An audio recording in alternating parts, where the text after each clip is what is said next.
Let's get right into it. At number 1, we have 1897 33b, the Glass Shredder.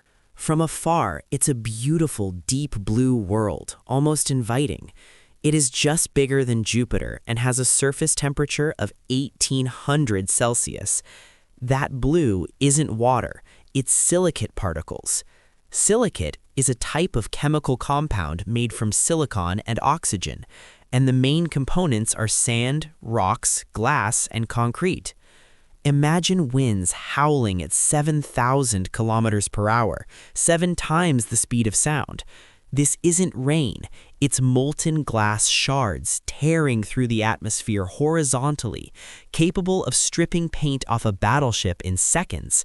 You wouldn't just land, you'd be sandblasted into subatomic particles before you even touched the surface. At number 2, we have K2-141b. The floor is actually literally lava.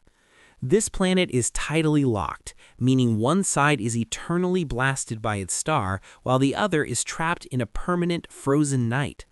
On the day side, temperatures soar above 3,000 degrees Celsius.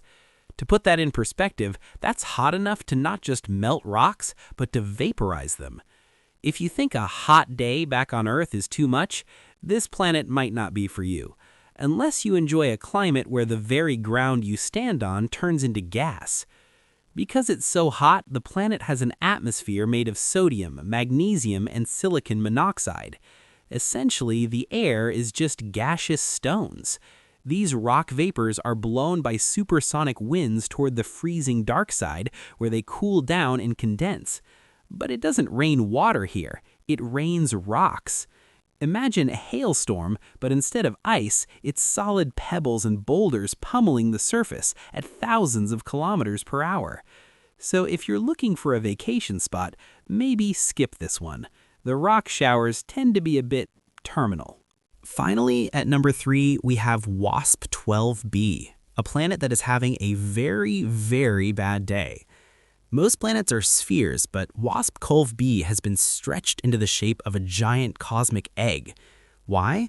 Because it's orbiting its host star so closely that the star's massive gravitational pull is literally tearing the planet apart in a tug of war it can't win.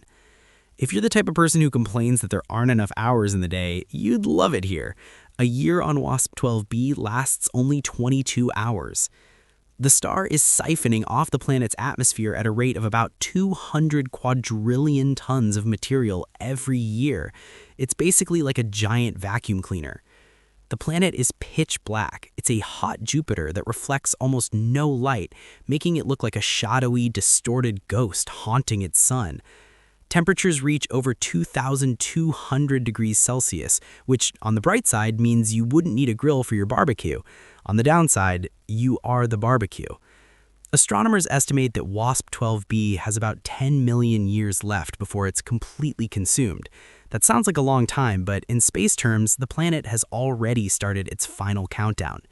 It's a world on its deathbed, being eaten alive by its own parent star. So if you decide to visit, don't bother unpacking your bags. You, the bags, and the entire planet will be part of the star's breakfast soon enough.